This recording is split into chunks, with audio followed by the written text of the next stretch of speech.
Assalamualaikum warahmatullahi wabarakatuh. Selamat pagi. Kali ini kami dari kelompok 1 yang beranggotakan saya, Nailatul Izzah, dan teman saya, Trifarus dan Rifatul Ulia, akan mempresentasikan dengan judul Mengembangkan Konsep Nilai Tempat Whole Number.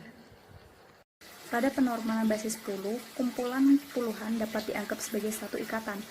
3 puluhan dan 2 satuan menggambarkan 32 objek tunggal. Prinsip utama penomoran nilai tempat yaitu posisi angka-angka yang merepresentasikan ukuran kelompok yang dihitung. Pola pembentukan angka, misalnya setiap dekade memiliki pola simbolis yang mencerminkan urutan 1 sampai 9. Satuan, puluhan, dan ratusan dapat dikelompokkan dengan cara yang berbeda-beda. Misalnya 256 itu bisa dikelompokkan 1 ratusan, 14 puluhan, dan 16 satuan, atau bisa juga dikelompokkan 25 ratusan dan 6 satuan. Mengelompokkan bilangan dengan cara yang fleksibel merupakan skill utama dalam komputasi. Selanjutnya, angka-angka besar lebih baik dipahami dalam istilah nyata yang familiar, menurut Van de Walle, Karen, dan Jennifer pada tahun 2010. Konsep pradasar puluhan, anak-anak pradasar puluhan dalam melihat bilangan, yaitu misalnya dia diminta untuk menghitung 53 upin. Banyak yang masih kesulitan. Mereka menjawabnya itu 35 bukan 53. Jika ditambah 10 upin lagi, ada yang belum bisa menjawab, apalagi jika upin tersebut itu dikurangi 10. Selanjutnya menghitung satuan. Anak-anak juga masih sulit mengembangkan penggunaan pengelompokan puluhan untuk merepresentasikan jumlah bilangan. Misalnya angka 53 itu bagi anak-anak dianggap sebagai angka tunggal, bukan sebagai satu kesatuan. Mereka tidak mengetahui bahwa 5 itu merepresentasikan 5 kelompok dari 10 benda dan 3 merepresentasikan 3 benda tunggal. Ini menurut Fuson pada tahun 2006. Ide dasar nilai tempat. Pemahaman nilai tempat itu membutuhkan integrasi antara bagaimana kelompok angka dicatat dalam skema nilai tempat, bagaimana angka-angka itu ditulis, dan bagaimana angka-angka itu diucapkan. Selanjutnya, yang pertama, integrasi pengelompokan dasar puluhan dengan menghitung satuan. Beberapa anak mungkin dapat memahami bahwa 53 itu 5 kelompok yang terdiri dari 10 angka dan 3 lebihnya. Beberapa anak lainnya belum memahami angka 53 itu jika dihitung satu persatu. Peran menghitung. Menghitung itu merupakan kunci dalam membangun ide dasar puluhan tentang kuantitas atau jumlah dan menghubungkan konsep-konsep dengan simbol serta nama bilangan. Setiap cara menghitung yang dilakukan anak-anak membantu mereka memikirkan jumlah bilangan dengan cara yang berbeda. Ini menurut Thomson tahun 1990. Pada gambar berikut, coba perhatikan ada 3 kelompok dengan cara menghitung yang berbeda. Yang pertama, grup A itu menghitung dengan satu persatu persatuan. Contoh itu ada jumlahnya ada 53, saya menghitungnya per satu. Kemudian ada lagi menghitung berdasarkan kelompok angka dan satuan, itu ada di grup B, yaitu memiliki 50-an dan 3 lebihnya. Yang ketiga menghitung berdasarkan puluhan dan satuan. Pastinya grup C itu hampir sama dengan grup B, tapi beberapa kelompok yang terdiri dari 10 orang itu dipecah menjadi satuan. Seperti itu. Integrasi pengelompokan dengan kata-kata.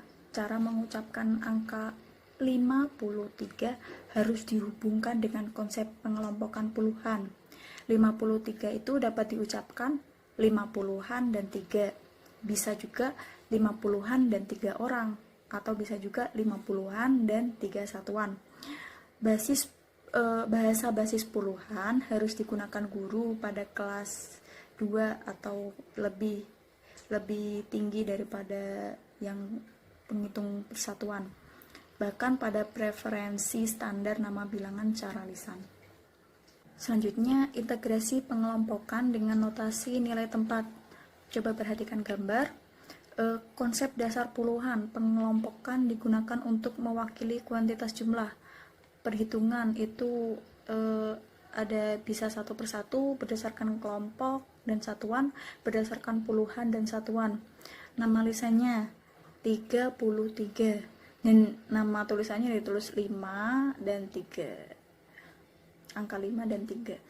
Ide pengelompokan angka harus diintegrasikan dengan nama angka secara lisan dan tulisan, harus sama. Bahasa berperan penting dalam membuat hubungan antar angka. Model-model untuk nilai tempat. Model membantu anak mengembangkan ide puluhan sebagai satu entitas tunggal dan sebagai satu kelompok yang terdiri dari 10 unit. Yang pertama, model basis puluhan dan hubungan 10 max 1. Model puluhan secara fisik merupakan 10 kali lebih besar dari model untuk satuan, dan model ratusan merupakan 10 kali lebih besar dari model puluhan.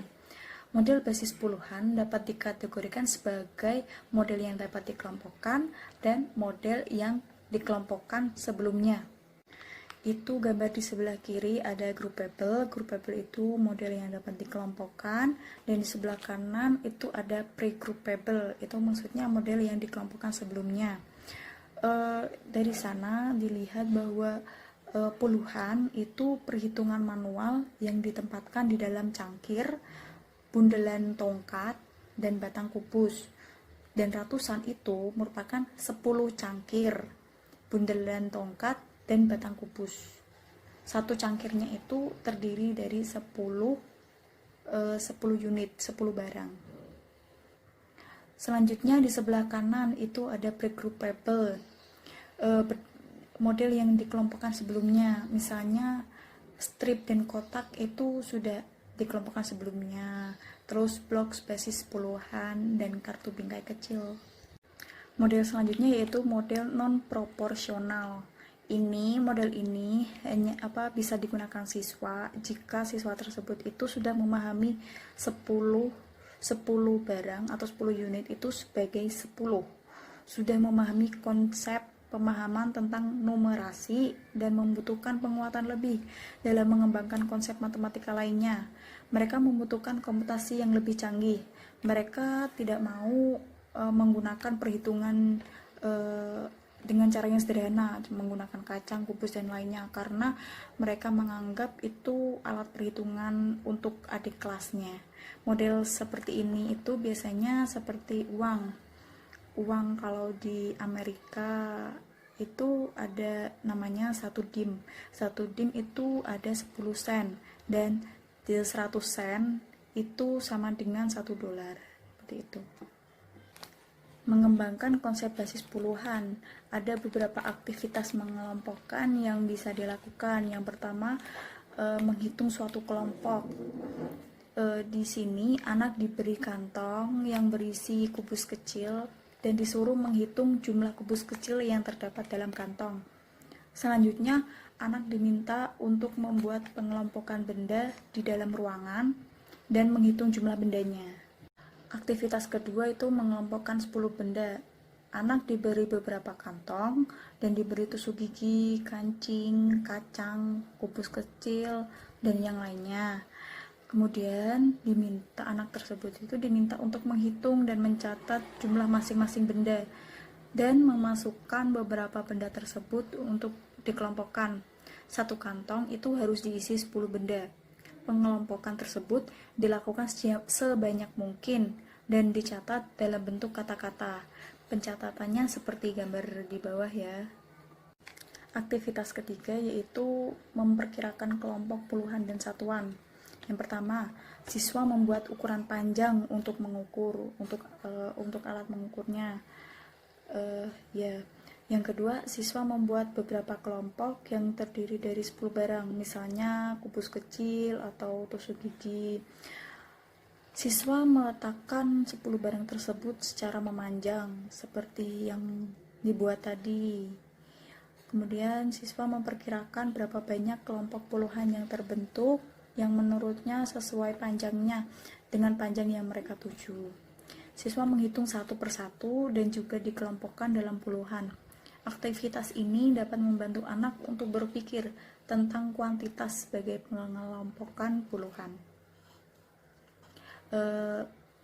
Selanjutnya akan dijelaskan oleh Rifatul Ulia dan Trifarus. Selanjutnya adalah keanehan satuan, puluhan, dan ratusan. Pada awalnya, anak hanya memahami bahwa angka 10 pertama memiliki arti jumlahnya lebih dari 9. Tandan, bundel, cangkir, dan kelompok 10 lebih masuk akal pada awalnya daripada 10. Ketika anak mulai mengenal pengelompokan 10, bahasa pengelompokan antara angka 1 dan 0 juga harus diperkenalkan. Untuk puluhan, gunakan terminologi apapun yang sesuai, seperti batang 10, cangkir 10, bundel 10. Akhirnya dapat menyingkatnya menjadi 10. Kata ratus juga sama, namun biasanya kurang mendapat perhatian. Ini harus dipahami dalam 3 cara, sebagai 100 benda tunggal, sebagai 10 puluhan, dan sebagai benda tunggal. Namun, nama-nama kata ini tidak sesederhana kelihatannya. Selanjutnya adalah mengelompokkan puluhan menjadi 100. Di kelas 2, angka dari 100 hingga 999 menjadi penting. Di sini masalahnya bukan tentang menghubungkan konsep hitung persatuan ke kelompok 100, melainkan melihat bagaimana kelompok 100 dapat dipahami sebagai kelompok 10 puluhan serta 100 kelompok tunggal.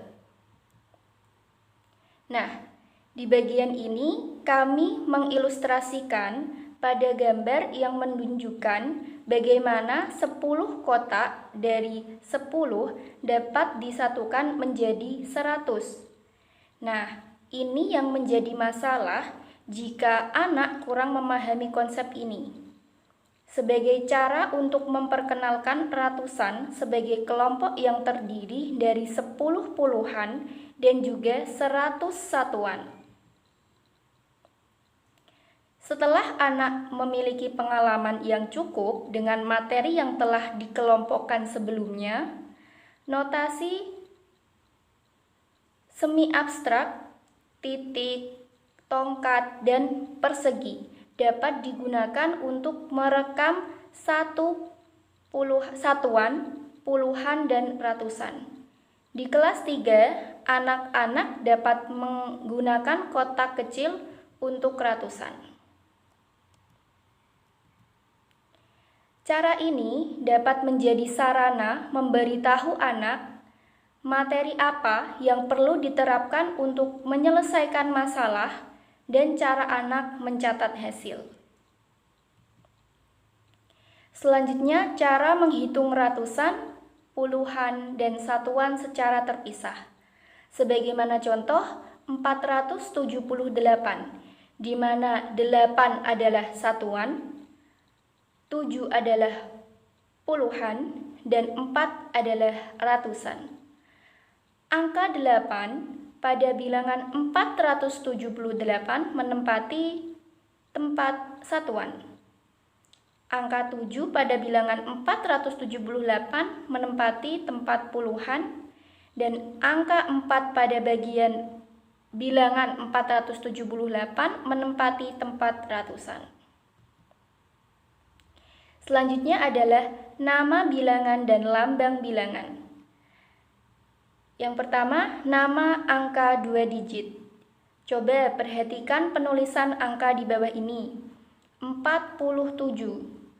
47 sebagai angka itu disebut lambang bilangan. Untuk pengucapannya, 47. Itu adalah nama bilangannya.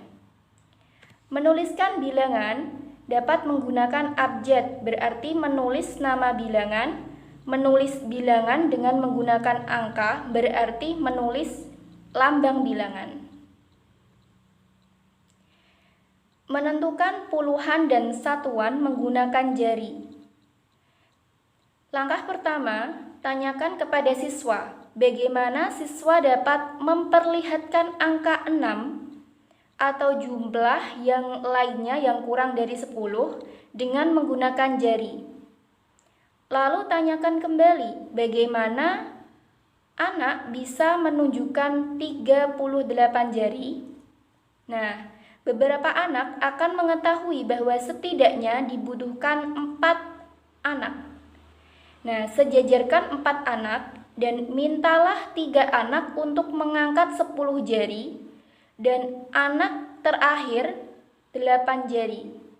Mintalah siswa hitung jari dengan 10 dan 1. Selanjutnya, nama angka 3 digit. Sebelum anak siap mengenal angka 3 digit, pastikan anak telah menguasai angka 2 digit terlebih dahulu. Nah, kemudian kesulitan utamanya adalah dengan angka yang tidak melibatkan puluhan, seperti 702 atau 702. Anak-anak seringkali menulis 7002 untuk 702. Penekanan konsep dasar nama bilangan 10 akan sangat membantu. Oke. Jika guru menampilkan 700-an dan 2 satuan, siswa akan mengatakan 700-an, 0 puluhan, dan 2 satuan. Banyak siswa yang mengalami kesulitan penulisan 702 dan menulis 7002 atau 700, kemudian 2, atau menulis persis apa yang dikatakan oleh guru. Selanjutnya adalah simbol tertulis. Nah, di sini ada alas nilai tempat. Alas nilai tempat adalah alas sederhana yang dibagi menjadi 2 atau 3 bagian untuk menampung potongan, satuan dan puluhan, atau satuan, puluhan, dan ratusan. Nah, saat anak menggunakan alas nilai tempat, mereka dapat ditunjukkan bahwa setiap menentukan nilai bilangan selalu dimulai dari sebelah kanan. Dimulai dari satuan, kemudian puluhan, dan ratusan. Sadari betapa mudahnya seorang anak dapat menunjukkan angka di atas alas nilai tempat menggunakan potongan puluhan dan satuan, serta menulis angka tanpa pemahaman konseptual. Nah, pada buku teks kelas 1 atau 2 seringkali memperlihatkan sebuah model dan menyuruh anak-anak mencatat angka dengan cara seperti ini, yaitu 70-an ditambah 3 satuan sama dengan 37. Nah, sangat mudah untuk menyalin jumlah strip dan kotak tunggal serta menulis ulang angka-angka ini dalam satu nomor 73 dan tidak membahas apa arti simbol-simbol ini. Selanjutnya adalah pola dan hubungan dengan bilangan multidigit. Yang pertama adalah bagan ratusan. Bagan ratusan adalah alat yang sangat penting dalam pengembangan konsep nilai tempat, sehingga perlu mendapat perhatian khusus. Versi bagan yang sangat berguna terbuat dari kantong transparan, masing-masing dari 100 kartu angka dapat dimasukkan. Oke, langkah pertama, guru dapat menyembunyikan nomor dengan memasukkan kartu kosong di depan nomor di saku. Kemudian, guru juga dapat memasukkan potongan kertas berwarna ke dalam slot untuk menyorot berbagai pola angka. Kemudian, guru dapat mengeluarkan kartu angka dan meminta siswa menggantinya di posisi yang benar. Nah, hubungan dengan nomor penanda. Salah satu hal yang paling penting dari grafik ratusan dan kartu 10 bingkai kecil adalah seberapa jelas grafik tersebut menggambarkan jarak ke kelipatan 10 berikutnya. Seperti kelipatan 10, 100, dan terkadang angka khusus seperti kelipatan 25. Selain bagan ratusan, garis bilangan adalah cara terbaik untuk menjelajahi hubungan ini. Dua kegiatan berikutnya adalah sarana untuk menggunakan garis bilangan. Seperti gambar, siswa dapat mencoba menebak nomor rahasia yang telah ditandai guru dengan menggunakan sebuah label. Oke, selanjutnya akan disampaikan oleh Saudari Farus.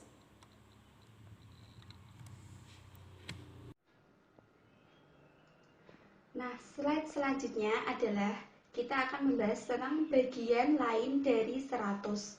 Nah, sebagai contohnya, seperti di layar, kita ada 2 siswa bekerja sama dengan satu set kecil yang masing-masing terdiri dari 10 kartu bingkai.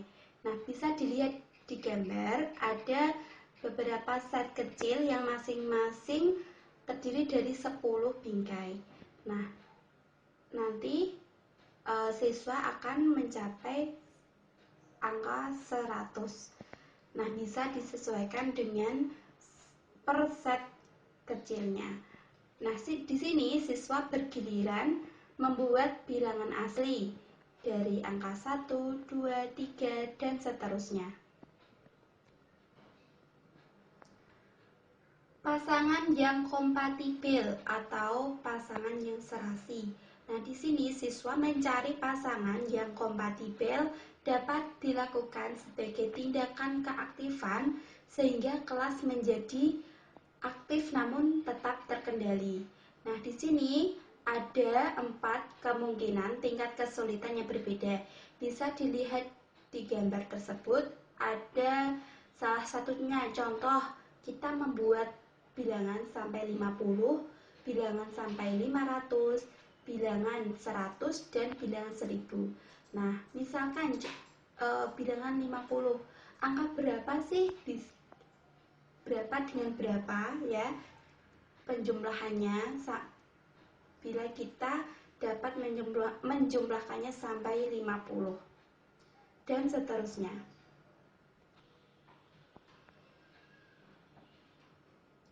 Hubungan angka untuk penjumlahan dan pengurangan. Nah, seperti Anda lihat di buku teks kelas 1 sampai 6, pastilah Anda menemukan bab tentang nilai tempat dan tentang komputasi atau pemecahan masalah. Nah, di sini bisa menunjukkan bahwa interaksi antara belajar berhitung dan belajar tentang komputasi sangatlah erat. Begitu juga dengan hubungan angka antara penjumlahan dan pengurangan. Nah, selanjutnya kita akan mengaplikasikan menghitung menggunakan kalkulator. Nah, misalkan atau contoh, siswa menekan angka apa saja pada kalkulator. Misalkan 4 ditambah 7. Nah, kita tekan angka yang ada di kalkulator tersebut dan menghasilkan bilangan 11. Begitu juga dengan pengurangan, perkalian, pembagian juga sama. Jumlah 10 bingkai kecil. Nah, di sini disediakan bagi pasangan siswa 2 set 10 kartu bingkai. Setiap anak memilih nomor seperti yang ditunjukkan pada gambar tersebut. Nah, contohnya dari angka 48 ke 73. Kita pilih per setnya, nanti ada berapa kita jumlahkan sehingga bisa menghasilkan bilangan 73. Nah, setiap pasang angka dan jumlahnya harus ditulis di atas kertas dengan jawaban yang disepakati. Angka melampaui 1000.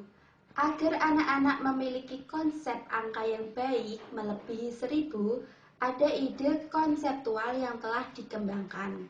Nah, ini terkadang sulit, namun bisa kita mudahkan dengan bantuan sebuah media. Contohnya, ada sebuah kubus, ada kubus kecil, kemudian kubus tersebut diperpanjang atau dilongkan, kemudian misalkan lagi kubus tersebut mau diflatkan atau dilebarkan, dan akhirnya menjadi sebuah kubus yang besar, terdiri dari beberapa kubus kecil. Seperti contoh tersebut ya.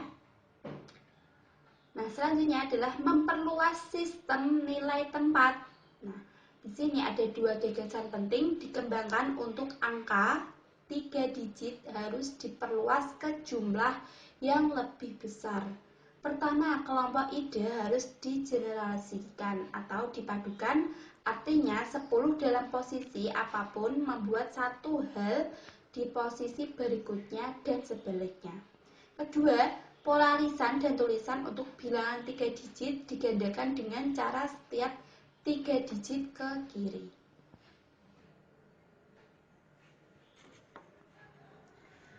Nah, simpulan yang dapat kita ambil dari presentasi kali ini adalah prinsip utama penomoran nilai tempat, yaitu posisi angka yang merepresentasikan ukuran kelompok yang dihitung. Pola pembentukan angka, misalnya setiap dekade memiliki pola simbolis yang menjembrengkan urutan 1 sampai 9. Satuan, puluhan, dan ratusan dapat dikelompokkan dengan cara yang berbeda-beda. Nah, contohnya 256 adalah 1 ratusan, 14 puluhan, dan 16 satuan, atau 25 ratusan dan 6 satuan. Mengelompokkan bilangan dengan cara yang fleksibel merupakan skill utama kompetensi.